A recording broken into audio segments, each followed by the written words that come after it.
Kannada cinema ಇಂಡಸ್ಟ್ರಿಯಲ್ಲಿ ಒಂದಿಷ್ಟು ವಿಭಿನ್ನ ಪ್ರಯತ್ನಗಳು ಪ್ರಯೋಗಗಳು ಆಗ್ತಾ ಇರುವಂಥದ್ದು ಒಂದು ಕಡೆ ಆದರೆ ಖ್ಯಾತ ಸಾಹಿತಿ ಸಂಗೀತ ನಿರ್ದೇಶಕ ಕೆ ಕಲ್ಯಾಣ್ ಸರ್ ಒಂದು ವಿಭಿನ್ನ ಪ್ರಯತ್ನವನ್ನು ಅದನ್ನು ಆಚೆ ಮಾಡಿದ್ದಾರೆ. ಜೈಲಲ್ಲಿರುವಂತಹ ಕೈದಿಯೊಬ್ಬರಿಂದ ಒಂದು ಹಾಡನ್ನು ಹಾಡಿಸಿರ್ತಕ್ಕಂಥದ್ದು, ಅರುಣಾಚಾರ್ಯ ಅನ್ನೋರಿಂದ ಒಂದು ಸಾಂಗ್ನ ಹಾಡಿಸುವಂಥ ಪ್ರಯತ್ನ ಕೂಡ ಆಗಿದೆ. ಸೋಷಿಯಲ್ ಮೀಡಿಯಾದಲ್ಲಿ ಸದ್ಯಕ್ಕೆ ಒಂದಿಷ್ಟು ವೈರಲ್ ಆಗ್ತಾ ಇದೆ. ಸೊ ಎಲ್ಲದರ ಬಗ್ಗೆ ಮಾತಾಡ್ಸೋಣ. ಕೆ ಕಲ್ಯಾಣ್ ಸರ್ ನಮ್ಮ ಜೊತೆ ಇದ್ದಾರೆ.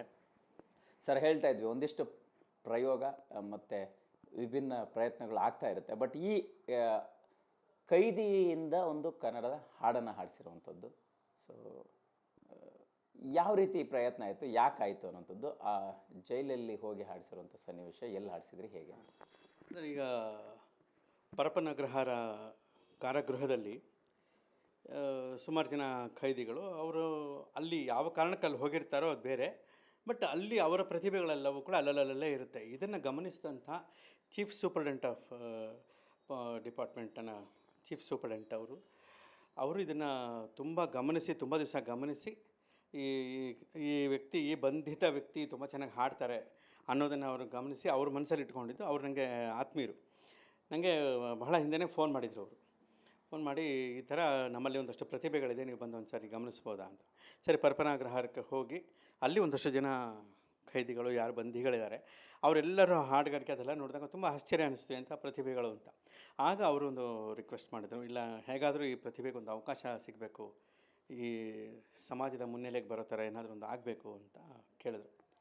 ಸರಿ ಅಂತ ಅಲ್ಲಿಂದ ಬಂದು ಬಹಳ ಯೋಚನೆ ಮಾಡಿ ಮತ್ತೊಂದು ಸತಿ ಅವ್ರನ್ನ ಭೇಟಿ ಮಾಡಿ, ಅವರ ಹಾಡುಗಾರಿಕೆಯ ಕೆಲವು ಮಿತಿಗಳಿರುತ್ತೆ, ಅವರ ಮತ್ತು ಕೆಲವು ಸಾಮರ್ಥ್ಯಗಳಿರುತ್ತೆ, ಎರಡನ್ನೂ ಗಮನಿಸಿ ಆಯಿತು ಅಂತ ಹೇಳಿ ಅವ್ರಿಗಾಗಿ ಒಂದು ತತ್ವಪದವನ್ನು ಕಂಪೋಸ್ ಮಾಡಿ, ಒಂದು ಭಾವಗೀತೆ ಥರ ಒಂದು ತತ್ವಪದವನ್ನು ಕಂಪೋಸ್ ಮಾಡಿ ಲಿರಿಕ್ಸ್ ಬರೆದು ಅದನ್ನು ಅವ್ರಿಗೆ ತಲುಪಿಸಿ ಪ್ರಾಕ್ಟೀಸ್ ಮಾಡಿಸಿ ಅಲ್ಲಿಂದ ಬಂದು ಇಲ್ಲಿ ಬೆಂಗಳೂರಿನ ಒಂದು ಪ್ರತಿಷ್ಠಿತ ಸ್ಟುಡಿಯೋಗೆ ಅವ್ರನ್ನ ಕರೆಸಿ, ಅದು ಕಂಪ್ಲೀಟ್ ಇಲಾಖೆಯ ಮುಖ್ಯ ವರಿಷ್ಠರ ಜೊತೆ ಕರೆಸಿ ರೆಕಾರ್ಡಿಂಗಲ್ಲಿ ನಾನು ಗಮನಿಸಿದ್ದು ಒಬ್ಬ ಸಿಂಗರಾಗಿ ಮಾತ್ರ ಅವ್ರನ್ನ ನಾನು ಗಮನಿಸಿದ್ದು. ಯಾಕೆ ನನಗೆ ಬೇರೆದೆಲ್ಲ ನನ್ನ ವ್ಯಾಪ್ತಿಗೆ ಬರೋದಿಲ್ಲ, ಅದು ಬರಬಾರ್ದು. ಸರಿ, ಹಾಗಾಗಿ ನಾನು ಅದನ್ನು ನೀಟಾಗಿ ಗಮನಿಸಿ ಅವರ ಪ್ರತಿಭೆಯನ್ನು ಹಾಡಿಸಿ ಇದು ಮಾಡಿದ್ದು. ಇದಕ್ಕೆ ಚೀಫ್ ಸೂಪರಿಂಟೆಂಡೆಂಟ್ ಸುರೇಶ್ ಅವರು, ಅವರ ಮೇಲಧಿಕಾರಿಗಳು, ಅವರ IGP ಗಳು, DGP, ತುಂಬ ಜನ ದೊಡ್ಡ ದೊಡ್ಡ ಆಫೀಸರ್ಸ್ ಎಲ್ಲರೂ ಕೂಡ ಇದಕ್ಕೆ ಎನ್ಕರೇಜ್ ಮಾಡಿದ್ದಕ್ಕೆ ಒಬ್ಬ ಕಾರಾಗೃಹದ ಬಂಧಿತ ಖೈದಿ ಒಬ್ಬರು ಬಂದು ಹಾಡೋದಕ್ಕೆ ಅವಕಾಶ ಆಯಿತು. ನೋಡಿ, ಒಂದು ಪಂಜರದಲ್ಲಿರೋ ಪಕ್ಷಿಗಳು ಹಾಡುವಾಗ ನಾವು ಖುಷಿಯಾಗಿ ಕೇಳಿರ್ತೀವಿ, ಎಂಜಾಯ್ ಮಾಡ್ತೀವಿ. ಆದರೆ ಈ ಕಾರಾಗೃಹ ಅನ್ನೋ ಒಂದು ದೊಡ್ಡ ಪಂಜರದಲ್ಲಿ ಸಿಕ್ಕಾಕೊಂಡಂಥ ಒಂದು ಪಕ್ಷಿಗಳು, ಪ್ರತಿಭೆಗಳು ಹೊರಗಡೆ ಬರೋಕ್ಕೆ ಅವಕಾಶವೇ ಸಿಗೋದಿಲ್ಲ. ಅದಕ್ಕೆ ಅವಕಾಶ ಮಾಡಿಕೊಟ್ಟಂಥ ಒಂದು ಉದಾರತೆ ನಮ್ಮ ಕಾರಾಗೃಹ ಮತ್ತು ಸುಧಾರಣಾ ಇಲಾಖೆಯ ವರಿಷ್ಠರದು, ಅಧಿಕಾರಿಗಳದು. ಅವರೆಲ್ಲ ಅವಕಾಶ ಕೊಟ್ಟಿದ್ದಕ್ಕೆ ನಾನು ತುಂಬ ಆರಾಮಾಗಿ ಹೋಗಿ ಅವ್ರ ಖೈದಿ ಅಂತಲೂ ಭಾವಿಸಿದೆ, ನೀನು ಒಬ್ಬ ಒಳ್ಳೆ ಹಾಡುಗಾರ, ನೀನು ಹಾಡ್ಬೋದು ಅಂತ. ಅವ್ರಿಗೆ ಇಷ್ಟ ಆಗಿದ್ದೇನೆಂದರೆ, ನೀವು ಕೊಡೋ ಕಾನ್ಫಿಡೆನ್ಸ್ ನನ್ನಲ್ಲಿ ಹೆಚ್ಚು ಹಾಡಿಸ್ತು ಅಂತ ಅವ್ರು ಹೇಳೋದು. ಬಟ್ ನನಗನ್ಸಿದ್ದು ಅವರಲ್ಲಿರೋ ಪ್ರತಿಭೆ ಆಚೆ ಬರೋಕ್ಕೆ ಒಂದು ಫ್ರೀಡಮ್ ಬೇಕಾಗಿತ್ತು, ಅದು ಸಿಕ್ತು, ಆ ಥರ ಹಾಡಿಸಿದ್ದು. ಸರ್, ಈಗ ಯಾವಾಗ ಈ ಪ್ರಯತ್ನಕ್ಕೆ ನೀವು ಅಂದರೆ ಪ್ಲ್ಯಾನ್ ಮಾಡಿದ್ರಿ? ಸೊ ಈಗ ಪರಪನಾಗ್ರಹಾರಕ್ಕೆ ನೀವು ಯಾವಾಗ ಹೋಗಿದ್ರಿ? ಸೊ ಎಷ್ಟು ಅಂದರೆ ದಿನಗಳ ಕಾಲ ಅಲ್ಲೇ ಅಬ್ಸರ್ವ್ ಮಾಡೋವಂಥದ್ದಾಯಿತು? ಪರ್ಟಿಕ್ಯುಲರ್ ಆಗಿ ಈಗ ಅಲ್ಲೇ ಸಾಕಷ್ಟು ಪ್ರತಿಭೆಗಳಿರುತ್ತೆ, ಇವರು ಅರುಣಾಚಾರ್ಯ ಅನ್ನೋರನ್ನ ನೀವು ಸೆಲೆಕ್ಟ್ ಮಾಡಿದ್ದು ಹೇಗೆ ಆಯಿತು? 2 ತಿಂಗಳ ಮುಂಚೆ, ಅಂದಾಜು ಒಂದು 2 ತಿಂಗಳ ಮುಂಚೆ ಅಲ್ಲಿ ನಾನು ಹೋಗಿ ಅಲ್ಲಿದ್ದ ಎಲ್ಲ ಆಫೀಸರ್ಸ್ ಜೊತೆ ಅಲ್ಲಿ ಒಂದು ಹಾಲ್ನಲ್ಲಿ ಅಲ್ಲೆಲ್ಲ ಖೈದಿಗಳನ್ನು ಕರೆಸಿ ಅವ್ರ ಹತ್ರ ಎಲ್ಲ ಹಾಡಿಸಿ ಎಲ್ಲರ ಧ್ವನಿಗಳನ್ನು, ಅಲ್ಲಿ ಏನಾಗುತ್ತೆ ಅಂದರೆ ಅವರು ಆ ಒಂದು ವಾತಾವರಣಕ್ಕೆ ಬಂದ ತಕ್ಷಣ ಅವ್ರ ರಿಯಲ್ ವಾಯ್ಸ್ ಆಚೆ ಬರೋಲ್ಲ, ಯಾಕಂದರೆ ವಾಯ್ಸ್ ಮಡುಗಟ್ಟುಬಿಟ್ಟಿರುತ್ತೆ. ನಾವು ಅದನ್ನು ನೋಡಿ ಜಡ್ಜ್ ಮಾಡೋಕ್ಕೂ ಆಗೋದಿಲ್ಲ. ಸರಿ, ಅವ್ರನ್ನ ಕಂಫರ್ಟ್ ಝೋನ್ಗೆ ತೊಗೊಂಬಂದು ಅಲ್ಲಿ ಅವ್ರನ್ನ ನಗಿಸಿ ಖುಷಿಪಡಿಸಿ ಈ ಅವ್ರ ವಾತಾವರಣ ಅನ್ನೋ ಥರ ಅದನ್ನು ಕ್ರಿಯೇಟ್ ಮಾಡಿ ಒಂದು ಹಾಲಲ್ಲಿ ಆಮೇಲೆ ಅವರು ಹಾಡಿದಾಗ ಗೊತ್ತಾಯಿತು, ಅವರು ಈ ಥರ ಎಲ್ಲ ಇವರು ಧ್ವನಿ ಏರಿಳಿತಗಳಿದೆ, ಈ ಥರದ್ದೆಲ್ಲ ಧ್ವನಿಯಲ್ಲಿ ಒಂದು ತಾಕತ್ತಿದೆ ಅಂತ ಗೊತ್ತಾಗಿ, ಆ ನಂತರ ಅದರಲ್ಲಿ ಯಾರು ಉತ್ತಮ ಅಂತ ಹೇಳಿ ಎಲ್ಲರೂ ಸೇರಿ ಆಯ್ಕೆ ಮಾಡಿ ಸದ್ಯಕ್ಕೆ ಈ ಪ್ರತಿಭೆ ಬೆಟರ್ ಅಂತ ಡಿಸೈಡ್ ಮಾಡಿ ಆಮೇಲೆ ಅವ್ರಿಗಾಗಿ ಅವ್ರ ಧ್ವನಿಗಾಗಿ ಅಂತ ನಾನು ಕಂಪೋಸ್ ಮಾಡಿದ್ದು. ಅಲ್ಲಿ ಯೋಚನೆ ಬಂತು, ಈಗ ಅವ್ರು ಹೊರಗಡೆ ಬಂದ ಮೇಲೆ ಯಾವುದೋ ಒಂದು ಡ್ಯೂಯೆಟ್ ಸಾಂಗ್ ಹಾಡೋದು ಅಥವಾ ಇನ್ಯಾವುದೋ ಒಂದು ರೊಮ್ಯಾಂಟಿಕ್ ಹಾಡು ಹಾಡೋದು ಅದು ಅಷ್ಟು ಸೂಕ್ತ, ಸಮಂಜಸ ಅಲ್ಲ.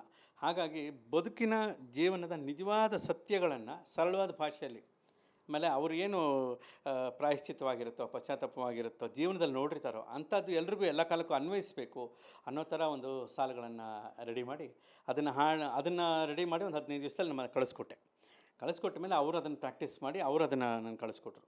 ಅದರಲ್ಲಿ ಫೋನ್ನಲ್ಲೇ ಒಂದಷ್ಟು ಕರೆಕ್ಷನ್ಸ್ ಎಲ್ಲ ಮಾಡಿಸಿ ಆ ನಂತರ ಎಲ್ಲ ವರಿಷ್ಠರ ಜೊತೆ ಮಾತಾಡಿ ಇಲ್ಲಿ ರೆಕಾರ್ಡಿಂಗ್ ಮಾಡಿ ಅದನ್ನು ಒಂದು ಚಿಕ್ಕದಾಗಿ ಒಂದು ಮೇಕಿಂಗ್ ಮಾಡಿ ಆನಂತರ ಅದನ್ನು ಮಾನ್ಯ ಮುಖ್ಯಮಂತ್ರಿಗಳು ಈ ವಿಚಾರ ಗೊತ್ತಾಗಿ ಬಹಳ ಸಂತೋಷಪಟ್ಟು, ಮಾನ್ಯ ಮುಖ್ಯಮಂತ್ರಿಗಳು, ಗೃಹ ಮಂತ್ರಿಗಳು ತುಂಬ ಸಂತೋಷಪಟ್ಟು ಆ ಹಾಡನ್ನು ಕೇಳಿ ಅಭಿನಂದಿಸಿ ಅದನ್ನು ಅವರೇ ಅದನ್ನ ಬಿಡುಗಡೆ ಮಾಡಿದರು ನಮ್ಮ ಯೂಟ್ಯೂಬ್ ಚಾನಲಲ್ಲಿ. ಸರ್, ಈಗ ಮೊದಲು ಅಂದರೆ ಹಾಡಿಸುವಂಥ ಪ್ರಯತ್ನ ಆಯಿತು, ಬಟ್ ಅವ್ರನ್ನ ಆಯ್ಕೆ ಮಾಡೋ ಸಂದರ್ಭದಲ್ಲಿ ಎಷ್ಟು ಜನ ಕೈದಿಗಳನ್ನು ನೀವಲ್ಲಿ ಕರೆಸಿದ್ರಿ? ಎಷ್ಟು ಜನ ಆ ರೀತಿ ಪ್ರತಿಭೆ ಇರುವಂಥವ್ರಲ್ಲಿ ಇದ್ದರು, ಪಂಜರದಲ್ಲಿದ್ದರು, ಪರಪನಾಗ್ರಹಾರದಲ್ಲಿ ಇದ್ದರು ಅನ್ನೋಂಥದ್ದು? ಪರಪನಾಗ್ರಹಾರದಲ್ಲಿ ಲೆಕ್ಕವಿಲ್ಲದಷ್ಟು ಜನ ಇದ್ದಾರೆ ಅಲ್ಲಿ. ಅದರಲ್ಲಿ ಹಾಡೋರು ಅಂತ ಅವರೇ ಫಿಲ್ಟರ್ ಮಾಡಿ ಒಂದು 14-15 ಜನನ ಕರೆಸಿದ್ರು. ಅದರಲ್ಲಿ ಒಂದು 7-8 ಜನನ ಫಸ್ಟು ಒಂದು ಹಂತಕ್ಕೆ ನಿರ್ಧಾರ ಮಾಡಿ ಅಷ್ಟು ಜನಕ್ಕೆ ಅವ್ರಿಗೆ ಇಷ್ಟವಾದಂಥ ಹಾಡುಗಳು, ಅದು ಬೇರೆ ಭಾಷೆಯವರು ಇದ್ದರು, ಕನ್ನಡದವರು ಇದ್ದರು. ಅದರಲ್ಲಿ ನೋಡ್ತಾ ನೋಡ್ತಾ ನೋಡ್ತಾ ಯಾರು ಹಾಡ್ತಾರೆ, ಹೇಗೆ ಹಾಡ್ತಾರೆ ಅಂತ ಅವರಲ್ಲಿ ನಿಜವಾಗ್ಲೂ ಆ ಧ್ವನಿಯಲ್ಲಿ ಅವತ್ತು ಒಂದು ಅನುಕಂಪ ಇರುತ್ತಾ, ಕರುಣೆ ಇರುತ್ತಾ, ಪಶ್ಚಾತ್ತಾಪ ಇರುತ್ತಾ, ದ್ವೇಷ ಇರುತ್ತಾ, ಪ್ರೀತಿ ಇರುತ್ತಾ ಅನ್ನೋದೆಲ್ಲ ಧ್ವನಿಯಿಂದನೇ ಕಂಡುಹಿಡಿದು ಬಿಡ್ಬೋದು. ಈಗ face is index of mind ಅಂದಾಗೆ voice is index of life. ಒಬ್ಬರ ಧ್ವನಿ ಕೇಳಿದ್ರೆ ಅವರ ಜೀವನದ ಉದ್ದೇಶಗಳನ್ನ ಅರ್ಥ ಮಾಡ್ಕೋಬೋದು ಈಸಿಯಾಗಿ. ಅಲ್ಲಿ ನೋಡಿದಾಗ ಈ ಪ್ರತಿಭೆ ಯಾರು ಹಾಡಿದ್ದಾರೆ, ಅರುಣಾಚಾರ್ ಅಂತ, ಇವ್ರಿಗೆ ತಾನೇನಾದರೂ ಸಂಗೀತದಲ್ಲಿ ಮಾಡಬೇಕು ಅನ್ನೋದು ತಪನ, ಒದ್ದಾಟ ಕಾಣಿಸ್ತಾ ಇತ್ತು. ಸರ್, ಇದನ್ನು ಒಂಚೂರು ಗಮನಿಸಿ ನಾನು ಡಿಸ್ಕಸ್ ಮಾಡಿದಾಗ ಅವ್ರ ಮನಸ್ಸಿನಲ್ಲೂ ಅದೇ ಇತ್ತು ಅಲ್ಲಿದ್ದ ಆಫೀಸರ್ಸ್ ಎಲ್ಲ. ಸರಿ, ಆಮೇಲೆ ಈಗ ಇವ್ರ ಹತ್ರ ಹಾಡಿಸ್ಬೋದು ಅಂತ ನಿರ್ಧಾರ ಮಾಡಿದ್ಮೇಲೆ ಒಬ್ಬರನ್ನು ಆಯ್ಕೆ ಮಾಡಿಕೊಂಡು, ಯಾಕೆಂದರೆ ಒಬ್ಬೊಬ್ಬರ ಹತ್ರ ಒಂದೊಂದು ಹಾಡು ಅಂತ ಹಾಡಿಸಿ ಮಾಡೋ ಬದಲು ಈಗ ಒಂದು ಸಾಂಕೇತಿಕವಾಗಿ ಒಬ್ಬರ ಹತ್ರ ಹಾಡಿಸಿ ಇದು ಮಾಡೋದು ಅಂತ. ಬಹುಶಃ ಇಲಾಖೆಯ ಮುಖ್ಯಸ್ಥರು ಹೇಳೋ ಪ್ರಕಾರ ಇದು ಇಡೀ ದೇಶದಲ್ಲಿ ಎಲ್ಲೋ ಬಹಳ ಕಡಿಮೆ ಬೆರಳೆಣಿಕೆಯ ಸಂಖ್ಯೆಯಲ್ಲಿ ಈ ಥರದ್ದು ಆಗಿರಬಹುದು. ನಮ್ಮ ಕರ್ನಾಟಕದ ಮಟ್ಟಿಗೆ ಈ ಕಾರಾಗೃಹ ಇಲಾಖೆಯವರು ಅಷ್ಟು ಒಳ್ಳೆ ಮನಸ್ಸು ಮಾಡಿ ಇದು ಮಾಡಿದರು. ಮತ್ತು ಅವ್ರಿಗೇನೆಂದರೆ ಈ ಸಾಮಾಜಿಕ ಕಳಕಳಿಯಲ್ಲಿ ಈ ಥರದ ಒಂದು ಪ್ರತಿಭೆ ಬರೋದು ತುಂಬ ಒಳ್ಳೆಯದು ಅನ್ನೋದು. ಸರ್, ಅದ ಈಗ ಇದು ತುಂಬ ಪ್ರಥಮ ಅನ್ನುವಂಥದ್ದು ಅನಿಸುತ್ತೆ ಅಲ್ವಾ? ಅಂದರೆ ಇಂಥ ಪ್ರಯತ್ನ ಆಗಿರುವಂಥದ್ದು ತುಂಬ ವಿರಳ ಅಂತ ಅನಿಸುತ್ತೆ. ಎಲ್ಲೂ ಕೇಳಿರೋದು ಕಡಿಮೆ, ಕೈದಿಂದ ಹಾಡಿಸೋವಂಥದ್ದು ಅಂತ. ಸೊ ಈಗ ಅವು ಒಂದು ಸಾಂಗ್ ಹಾಡಿಸೋವಾಗ ನೀವು ಸಹಜವಾಗಿ ಸ್ಟಾರ್ ಕಾಸ್ಟ್ ಜೊತೆಗೆ ಬರೋದು, ಹೀರೋ ಹೀರೋಯಿನ್ಗಳ ಜೊತೆಗೆ ಬರೋದು ನೋಡಿರ್ತೀವಿ, ಪೊಲೀಸರ ಜೊತೆಗೆ ಬಂದು, ಪೊಲೀಸ್ ಸೆಕ್ಯೂರಿಟಿ ಜೊತೆ ಬಂದು ವಿಡಿಯೋ ನೋಡಿದೆ ನಾನು, ಖಂಡಿತ ನೋಡಿದೆ. ಜೊತೆ ಬಟ್ ಫಸ್ಟು ಏನಂದರೆ ಅವ್ರಿಗೆ ಕಂಫರ್ಟ್ ಝೋನ್ ಕ್ರಿಯೇಟ್ ಮಾಡೋದು. ಯಾರಿಗೆ ಹೊರಗಡೆ ಪಾಪ್ಯುಲರ್ ಗಾಯಕರಾದರೆ ಅದು ಬೇರೆ ವಿಚಾರ. ಈ ಥರದ ಗಾಯಕರಾದಾಗ ಫಸ್ಟು ಅವ್ರಿಗೆ ನಾವು ಆ ಒಂದು ವಿಶ್ವಾಸನ ಕ್ರಿಯೇಟ್ ಮಾಡಬೇಕು.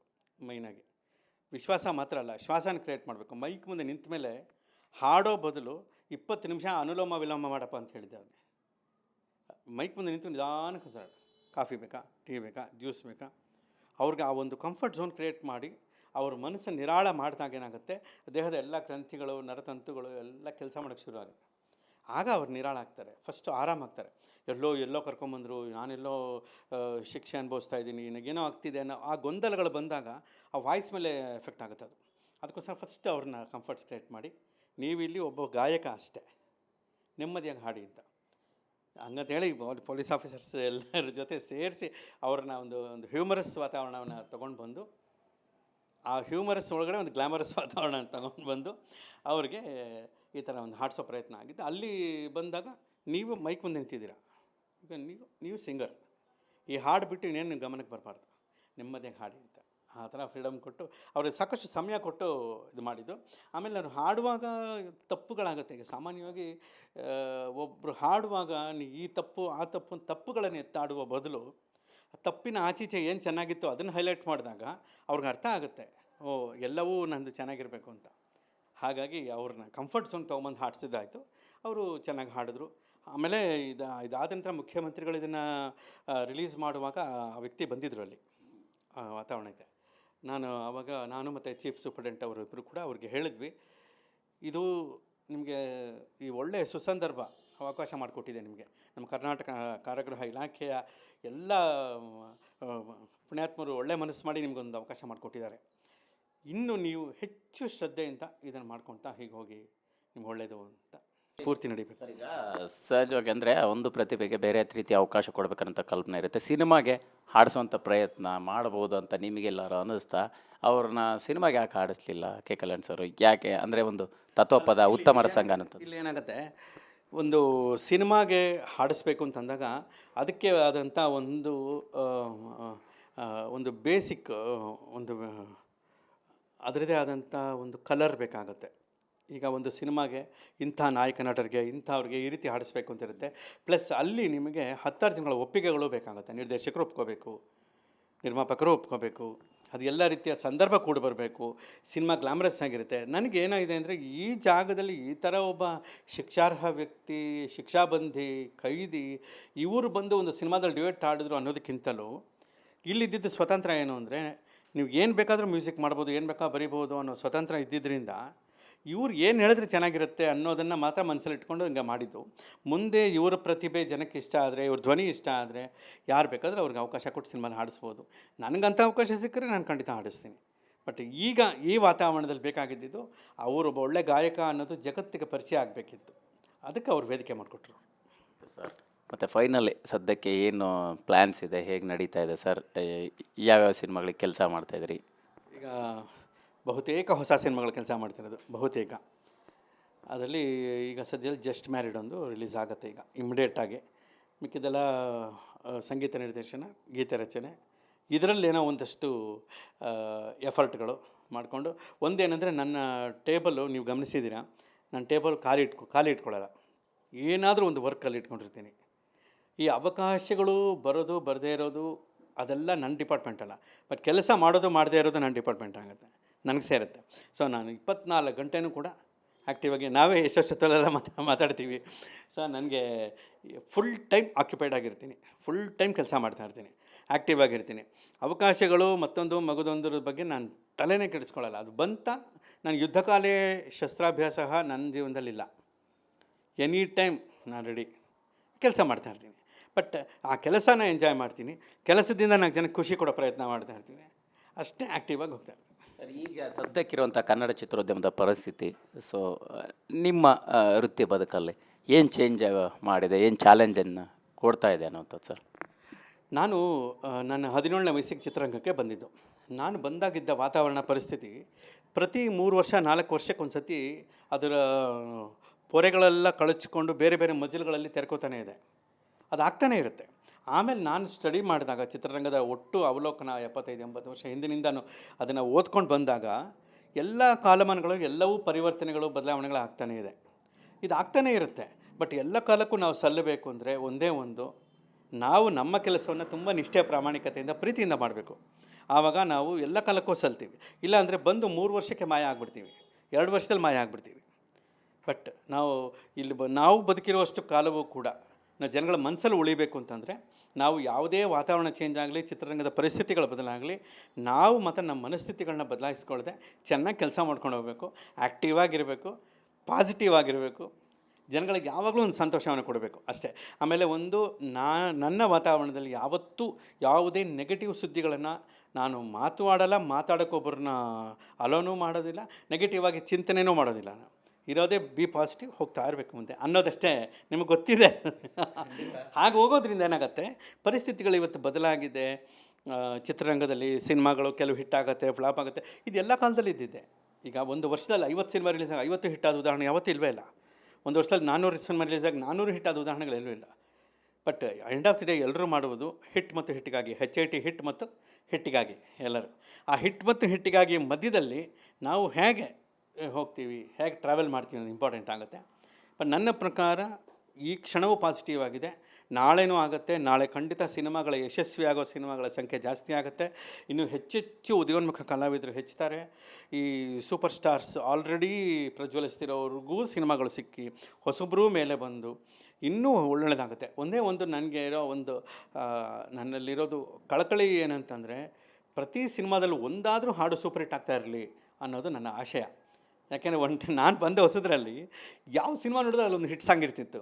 ಯಾವ ಭಾಷೆಯಲ್ಲಿ ನೋಡಿದ್ರು ಆ ಭಾಷೆಯಲ್ಲಿ ಎಷ್ಟು ಸಿನಿಮಾ ಬಂದರೆ ಅದ್ರ ಒಂದೊಂದರಲ್ಲಿ ಒಂದು ಹಿಟ್ ಸಾಂಗ್ ಇದ್ದೇ ಇರ್ತಿತ್ತು, ಮಿನಿಮಮ್ ಒಂದೊಂದು ಸಾಂಗ್.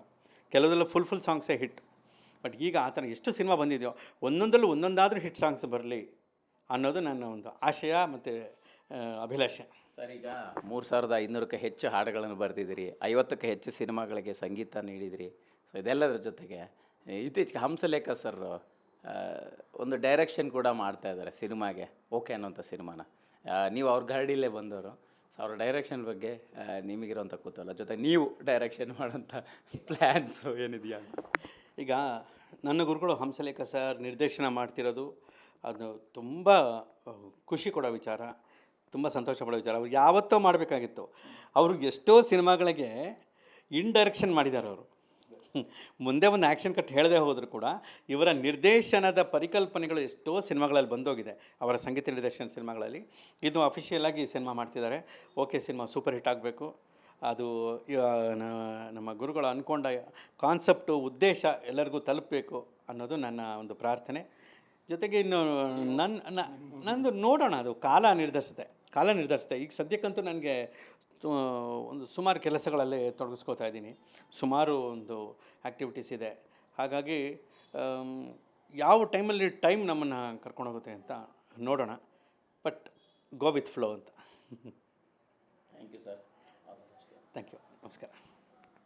ಸರ್, ಇದಿಷ್ಟು ಕೆ ಕಲ್ಯಾಣ್ ಅವರ ಮಾತಾಗಿರ್ತಕ್ಕಂಥದ್ದು. ಅಂದರೆ ಸಾಕಷ್ಟು ವಿಚಾರಗಳನ್ನು ಹಂಚ್ಕೊಂಡ್ರು. ಜೊತೆಗೆ ಸದ್ಯಕ್ಕೆ ಕೈದಿಯೊಬ್ಬರಿಂದ ಹಾಡು ಹಾಡಿಸಿರ್ತಕ್ಕಂತಹ ಘಟನೆ ಹೆಂಗಾಯಿತು, ಸನ್ನಿವೇಶ ಹೆಂಗಿತ್ತು ಅನ್ನೋದ್ರ ಬಗ್ಗೆ TV9 ಜೊತೆ ಮಾತನಾಡಿರ್ತಕ್ಕಂಥದ್ದು. ಕ್ಯಾಮ್ರಾ ಪರ್ಸನ್ ವಾಲಿ ಜೊತೆ ಮಾಲ್ತೇಶ್ ಜಗ್ಗೀನ್, TV9 ಬೆಂಗಳೂರು.